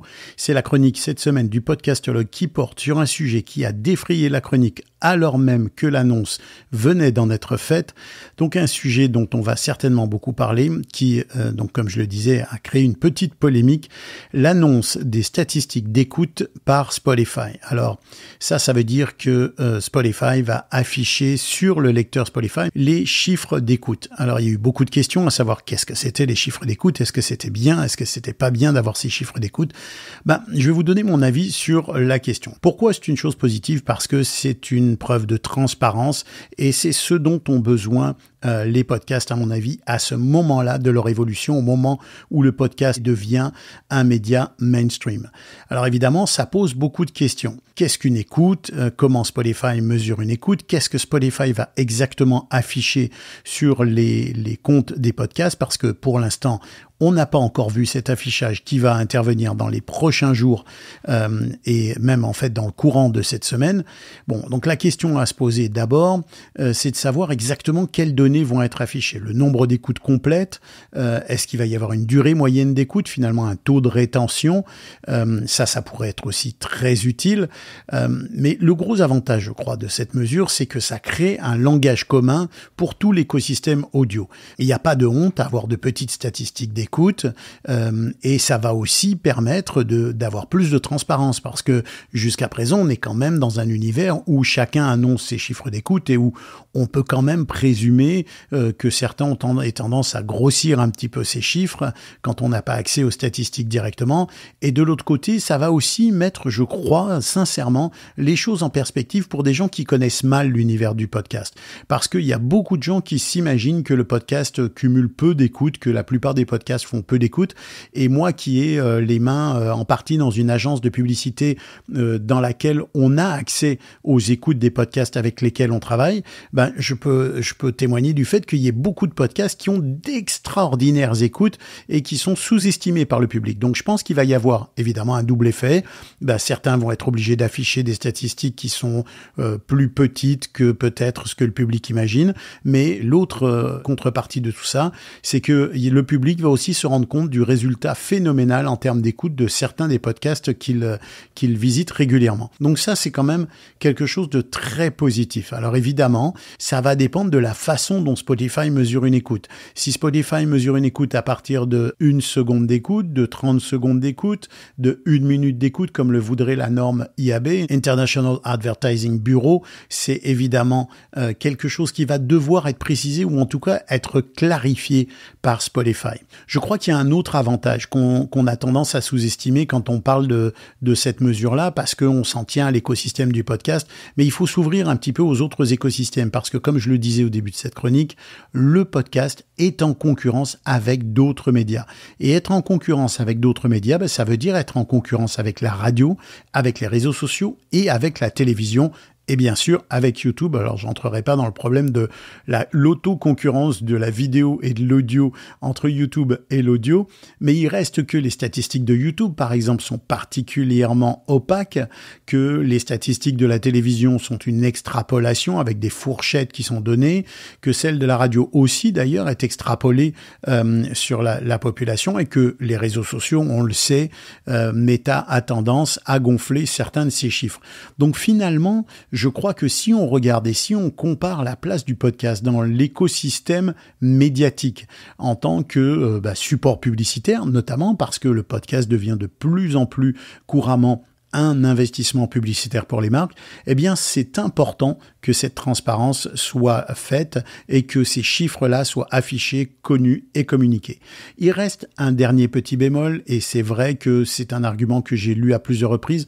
En voyant les chiffres d'écoute sur Spotify, les gens vont s'imaginer qu'ils regardent les chiffres d'écoute totaux du podcast. Or, Spotify n'affichera que les chiffres d'écoute, évidemment, sur l'application ou la lecture au web de votre podcast sur Spotify. Mais enfin, je pense qu'il faut faire confiance quand même à l'intelligence des gens. Les gens sont pas fondamentalement stupides. Ils savent que s'ils voient une statistique d'écoute sur un site ou dans une de leurs applications, eh bien, il y a toutes les chances que ce soit les statistiques relatives à cette application et non pas à l'ensemble des écoutes sur Apple Podcast, Deezer et autres plateformes.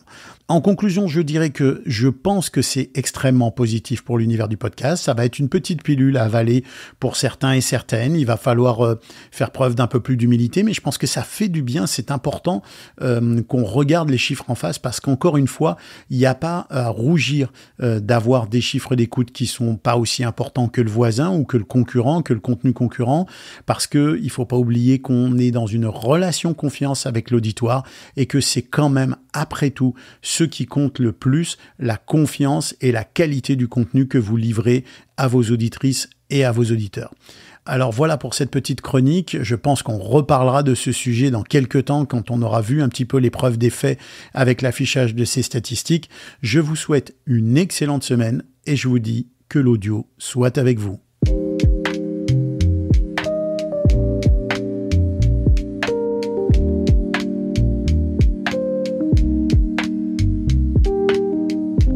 Cette semaine, Stéphane Ricoul nous propose une chronique coup de poing qui remet les pendules à l'heure sur un sujet qui fait aussi jaser au Québec, l'interdiction des téléphones intelligents dans les écoles. Une décision qui, selon le gouvernement, vise à favoriser la concentration et à lutter contre l'intimidation, mais qui, aux yeux de plusieurs observateurs, s'attaque davantage aux symptômes qu'à la véritable maladie.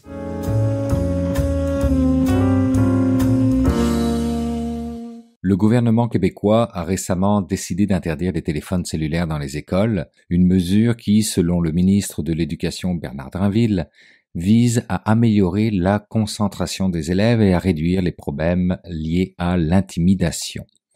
Une décision qui, à première vue, semble logique et bienveillante. Après tout, qui n'a pas observé ces jeunes, le regard rivé sur leur écran, déconnectés du monde qui les entoure? Pourtant, cette interdiction ressemble davantage à un pansement sur une fracture ouverte qu'à une véritable solution. Elle illustre parfaitement notre tendance collective à nous attaquer aux manifestations d'un problème plutôt qu'à ses causes profondes. Nos adolescents sont les premiers natifs d'un monde hyper connecté.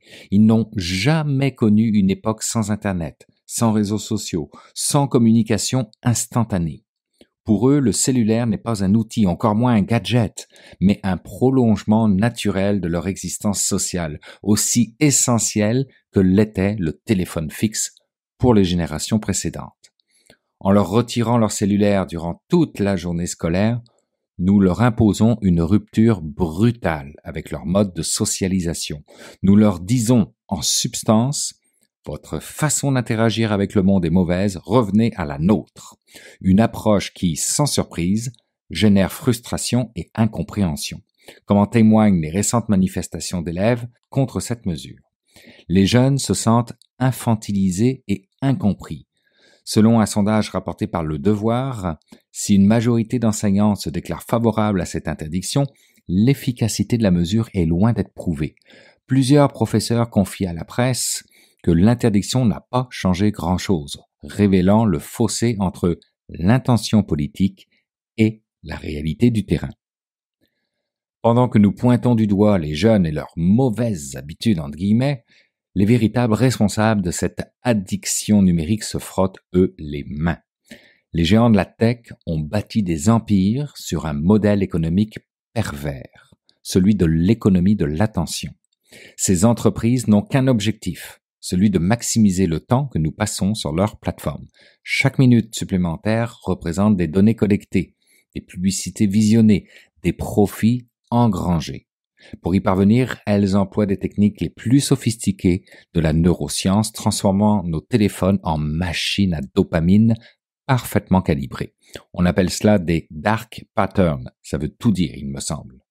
Le défilement infini, les notifications, les likes, les récompenses aléatoires, tout est conçu pour court-circuiter nos mécanismes de contrôle cognitif.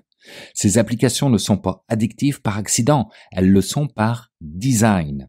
Et face à cette ingénierie du comportement, nos adolescents, dont le siège du contrôle des impulsions, à savoir le cortex préfrontal, est encore en développement, sont particulièrement vulnérables. L'interdiction pure et simple des téléphones cellulaires à l'école relève d'une logique d'un autre temps. Encore une fois, ça commence véritablement à devenir pénible, cette incompréhension du numérique au sein de nos politiques. C'est comme si, face à l'invention de l'imprimerie, on avait décidé d'interdire les livres plutôt que d'apprendre à lire. Nous reproduisons le même schéma que nos aïeux qui s'inquiétaient des dangers, entre guillemets là encore, de la télévision ou des jeux vidéo. Cette approche prohibitionniste néglige une réalité fondamentale. Le numérique fait partie intégrante de notre monde. Nos enfants vivront dans une société encore plus connectée que la nôtre. Les priver temporairement de ces outils ne les préparera pas à les utiliser de manière responsable. On est totalement à côté de la plaque avec ce genre de mesures. Certes, en classe, l'interdiction se justifie ne serait-ce que par le respect dû aux enseignants et par la nécessité de maintenir l'intégrité du processus d'apprentissage. 100% d'accord avec ça. Cellulaire complètement éteint devrait être la règle. En fait, devrait être la base du respect que l'on doit aux enseignants qui ne l'ont pas facile. Mais dans les cours de récréation, pendant les pauses. Pourquoi ne pas laisser ces jeunes être de leur temps, comme nous avons été du nôtre? Souvenons-nous de nos propres adolescences. Nous partions en vélo, pas de casque. Nous fumions en cachette, nous faisions les 400 coups. Nos parents s'inquiétaient, certes, mais ils comprenaient que ces expériences participaient à notre construction. Pourquoi refusons-nous cette même liberté à nos enfants? La véritable solution ne réside pas dans l'interdiction, mais dans l'éducation. Nous devons apprendre à nos jeunes à naviguer dans ce monde numérique avec discernement et esprit critique. Expliquons-leur les mécanismes qui se cachent derrière leurs applications préférées. Montrons-leur comment ces plateformes monétisent leur attention. Apprenons-leur que derrière la gratuité apparente se cache une transaction invisible. Vos clics leur cachent. C'est pas pour rien que j'ai choisi ce titre à mon livre. Tout tourne tout le temps autour de ça. Quand finirons-nous par le comprendre? Cette éducation au numérique devrait être aussi fondamentale que l'apprentissage de la lecture ou des mathématiques. Elle devrait inclure des notions de protection des données personnelles, de vérification des sources d'informations, de gestion du temps d'écran. Parallèlement, nous devons exiger des régulations plus strictes pour l'industrie technologique. Les plateformes conçues pour créer une dépendance devraient être soumises aux mêmes contraintes que les industries du tabac ou de l'alcool. Les mécanismes addictifs devraient être clairement identifiés et limités, particulièrement dans les applications destinées aux mineurs. L'addiction aux écrans n'est pas un problème individuel, mais sociétal. Nos enfants ne sont pas coupables d'être nés dans un monde où des entreprises multimilliardaires investissent des fortunes pour capturer leur attention. Au lieu de stigmatiser leur comportement, nous devrions reconnaître notre responsabilité collective. Nous avons permis l'émergence de ce modèle économique toxique. Nous avons laissé ces entreprises transformer nos données en marchandises et nos cerveaux en cibles publicitaires.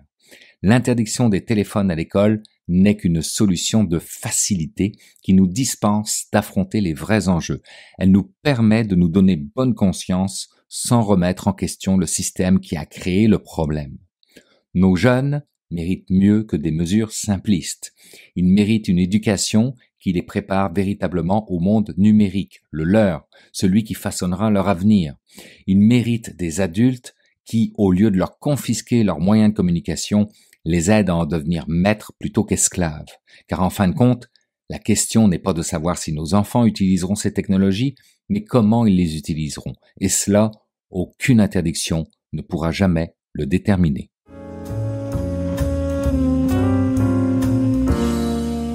C'est le temps d'aller rejoindre mon ami Jean-François Poulain. Bonjour Jean-François. Bonjour Bruno. Alors cette semaine, tu nous proposes de parler de neurodiversité. Ah ben oui, effectivement, on reparle cette semaine avec Patricia Nadeau, avec qui on a eu la chance de parler il n'y a pas très longtemps, des outils IA qui sont utilisés chez Ubisoft là, en arrière-plan pour l'organisation de la façon dont ils fonctionnent, l'amélioration des processus et tout ça.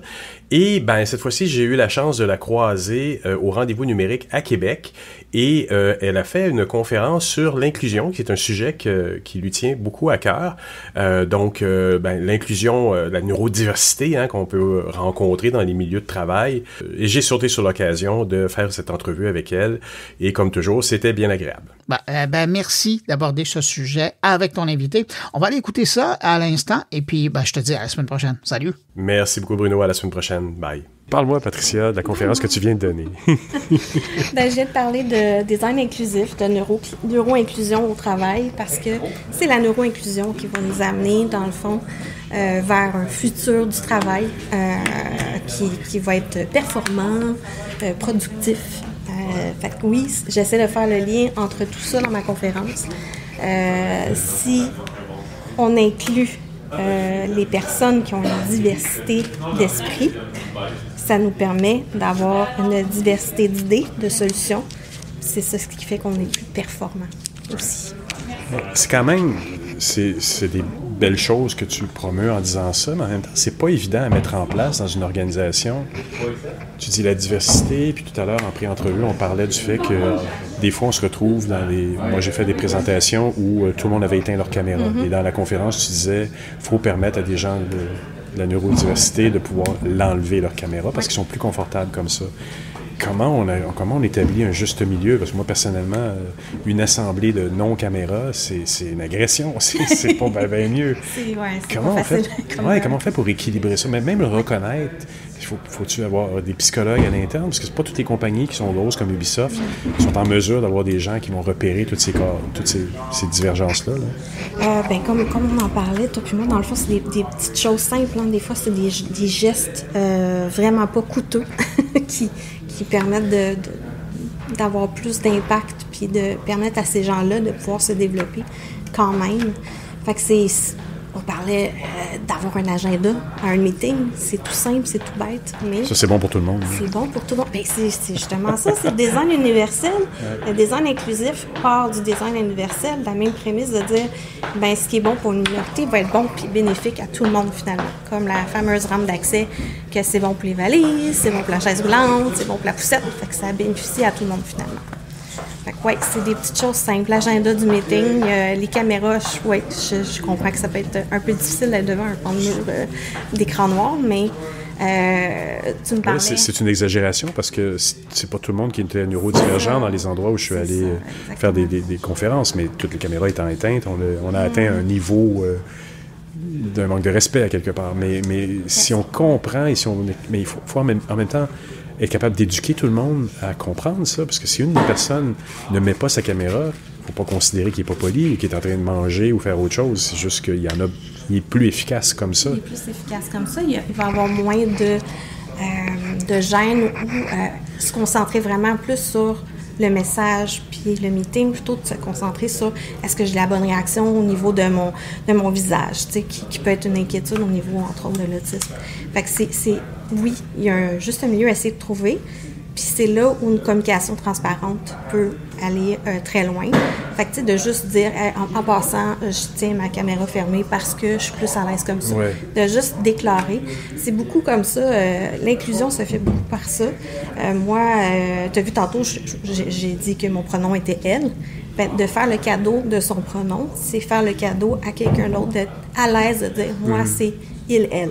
Par exemple. Tu commences à définir un peu ce que tu es, la façon dont tu veux être adressé déjà. Oui. Moi, je le demande maintenant dans les rencontres avec des gens que je vois pour la première fois. Je vais demander les pronoms. Est-ce qu'on devrait aller aussi loin? J'ai déjà vu des gens se présenter comme ça. Je suis Yel, neurodivergent. Puis là, ils vont te faire une liste des choses qui sont. Est-ce qu'on devrait aller jusque-là? C'est ça. En fait, non, peut-être pas. C'est libre à tout le monde, dans le fond, de discloser. Là, je cherche le terme en français. Mais déclarer, dans le fond, une condition. C'est très, très, très personnel. Fait que non, on n'a pas besoin de rentrer là. Par contre, on peut signifier aux gens, écoute, moi, je vais me retirer, là, il y a un petit peu trop de bruit, j'ai de la difficulté, ou on peut-tu réduire l'éclairage? La lumière est un peu trop intense pour moi. Fait que c'est juste de communiquer ses besoins. En fait, ça part vraiment de là. Tant qu'ils ne sont pas en conflit avec les besoins des autres, de toute façon, aussi. Là. Parce que ça peut devenir aussi très compliqué, très rapidement. Je connais très peu. Comme on disait tantôt, c'est le principe du design universel. Je connais très peu de besoins neurodivergents qui rentrent en conflit avec les besoins neurotypiques. Là. Je veux dire, c'est juste des choses qui n'aimeraient pas d'un environnement qui est calme, qui est non bruyant, que la luminosité n'est pas comme éblouissante au néon. C'est juste des choses qui sont, à la limite, tous les humains apprécient ça. Fait que, tu sais, fait qu'à quelque part, ça va rendre tout le monde productif. Là. Au bout du compte, tout le monde va être gagnant là-dedans. Puis j'imagine qu'à long terme, on a une plus grande rétention d'employés également. On est plus profitable aussi à quelque part parce que on profite plus, si je peux dire ainsi, du cerveau des gens qu'on embauche plus efficacement. Là. Exactement. Tout le monde, l'entreprise en bénéficie. Il va avoir des employés beaucoup plus heureux, plus calmes. Dans un environnement qui est plus favorable à se concentrer, qui est plus favorable pour l'attention. Fait que oui, tout le monde est gagnant là-dedans. Puis, dans ta conférence, tu t'adressais pas juste le côté inclusif interne, ça a une influence aussi sur les relations que tu as avec tes clients. Toi, tu es dans le domaine du jeu vidéo, donc on peut imaginer qu'il y a des gens qui jouent à des jeux vidéo qui ont aussi des neurodivergences. Ça, vous en tenez compte automatiquement? Là, tu parlais de... Oui, en fait, l'accessibilité, ça fait partie de notre code de conduite puis de notre mission chez Ubisoft. Fait que c'est pas rien. C'est pour ça qu'on gagne plein de prix au niveau de l'accessibilité. L'équipe est incroyable. Puis oui, on s'en tient pas juste à des obstacles au niveau physique. On regarde aussi au niveau cognitif. Moi, je sais qu'il y a un jeu qui se passe trop d'affaires en même temps. Moi, je décroche très, très rapidement, là. Moi aussi. Mais c'est un peu la base même des jeux en général qu'on voit. C'est overwhelming, comme ils disent en chinois. C'est intense. Il y a des jeux, justement, qui peuvent être moins overwhelming. Puis pas que ça, hein, parce qu'il y a aussi la possibilité, même dans un jeu, que éventuellement ça va être plus overwhelming, qu'il y a plus de choses. Mais c'est de quand même faire une espèce de courbe d'apprentissage, la fameuse courbe d'apprentissage. Fait que tu dis à la petite dose au début, puis après ça, on augmente au fur et à mesure l'exposition à des stimuli. La science de créer des jeux vidéo est incroyable parce que je sais que vous faites aussi, il y a un petit côté design d'abrasion quand on fait un onboarding d'un jeu où on augmente les niveaux, il faut que ce soit un petit peu compliqué, mais en même temps pas trop. Parce que comme tu viens de le mentionner là, on veut tenir compte de tout ce qui est neurodivergence, mais d'un autre côté, on veut aussi donner des défis à ceux qui ne le sont pas. C'est une balance qui est extrêmement subtile. Qui est vraiment subtile. Puis tu sais, quand on regarde plus au niveau justement cognitif, c'est d'avoir des rappels en place, d'avoir des notifications, tu sais, au niveau du HUD qu'on appelle, de pouvoir venir appuyer quand même les choses cognitives que le joueur a à faire dans le jeu. Des rappels. Des rappels, Et est-ce qu'on fait en général un bon travail, parce que l'industrie du jeu vidéo est quand même peut-être plus précurseur que ce que je peux entendre moi dans n'importe quel autre logiciel, les SaaS qu'on peut voir dans le marché ne tiennent pas vraiment compte de ça. On parle des fois de ludification, mais on ne parle pas d'inclusion à ce point-là. Et pourtant, on parle de milieu de travail. Un SaaS, SAP ou autre, ces grands logiciels-là sont destinés à des employés, pareil comme chez Ubisoft. Mais c'est plutôt rare qu'on entend parler de paramètres d'inclusion à l'intérieur de ce qu'on a à faire. Effectivement. Penses-tu que ça va évoluer un peu plus positivement? Ça devrait, en tout cas. En tout cas, chez nous, on a une volonté. Puis, tu sais, comme j'ai de mon aveu, je prêche le gospel, mais on a encore du chemin à faire. Nos outils sont pas 100% accessibles, 100% inclusifs, mais on a une équipe qui travaille là-dessus. Tu sais, on met en place des choses pour essayer d'améliorer le tout. Moi, ce que j'observe, tu sais, un des plus gros bloquants, c'est pas tant l'outil comme tel individuellement, c'est l'ensemble des outils, l'écosystème d'outils, les uns par rapport aux autres. Si tu es tout le temps en train de basculer d'un outil à l'autre, il y a une charge cognitive énorme. C'est constamment oublié, ça. C'est ça. Fait que si tu travailles plus une fluidité d'ensemble, par exemple, l'animateur 3D, lui, sa stack d'outils, le flow, correspond à cet enchaînement-là d'outils. Fait que c'est de tenir compte de ça aussi. C'est intense. Puis, tu parlais aussi de 600 membres à l'intérieur d'un groupe. Qu'est-ce que c'est? Je suis assez fière de dire qu'effectivement, notre groupe de ressources employées, le GRE, en neurodiversité, on est à 600 membres. Puis, je suis co-lead mondial de ça. Fait que je m'occupe pas mal c'est à travers toutes les Ubisoft du monde, là. Toutes les Ubisoft à travers le monde. Moi, je m'occupe vraiment plus Amérique du Nord. Fait que, comme les plus gros studios sont en Amérique du Nord, c'est ça. J'ai pas mal de membres. C'est des gens qui s'engagent à faire quoi à l'intérieur de l'organisation à ce moment-là? C'est vraiment juste ce qu'on appelle du support des pairs. Fait que on a un Teams, puis les gens peuvent justement s'entraider. Fait que c'est beau, c'est vraiment beau à voir parce que les gens se donnent des tips. Tu sais, ils vont se donner des trucs. Moi, pour m'aider à me concentrer, je fais telle chose. Je suis dans une période un peu plus difficile, un peu plus dépressive. Là, j'ai essayé telle affaire. Qu'est-ce que vous me suggérez? Fait que c'est vraiment très aidant. C'est au niveau santé mentale aussi, c'est excellent parce que ça permet aux gens de pouvoir un petit peu se retourner vers un groupe de personnes qui sont similaires à eux, finalement. OK, c'est pour les neurodivergents à l'intérieur de l'organisation? C'est ouvert à tous, d'accord. C'est ouvert à tous parce que, en fait, la neurodiversité, c'est ça la beauté de la chose, c'est qu'on se dit, tout le monde est différent, puis on est accueillant de cette différence-là, finalement. Puis là-dedans aussi, on a des parents d'enfants neurodivergents. Écoute, Patricia, merci beaucoup pour cette entrevue, puis on va se revoir à la prochaine conférence à Interface, je pense. Tu vas être là? Je sais pas. C'est pas on attend... À Canucks, je pense. Oui, à Canucks. Exactement, on va être à Canucks. on se revoit à Canox à l'automne. Yeah. Merci, Patricia. Ça me fait plaisir. Merci. Eh bien, c'est ainsi que se termine cette édition qui vous parvient d'Italie cette semaine. Un grand merci à nos invités. Merci aussi à mes collègues Jérôme Colombin, Muriel Edjo, Stéphane Berthomet, Stéphane Ricoul et Jean-François Poulain pour leurs précieuses contributions cette semaine. Et puis surtout, merci aussi à vous d'avoir été là jusqu'à la toute fin. Toujours un plaisir de partager ce moment avec vous. On se retrouve vendredi prochain pour une nouvelle édition de Mon Carnet. Et dès lundi, si vous avez pris la bonne habitude d'écouter 120 secondes de tech. Portez-vous bien. À très bientôt.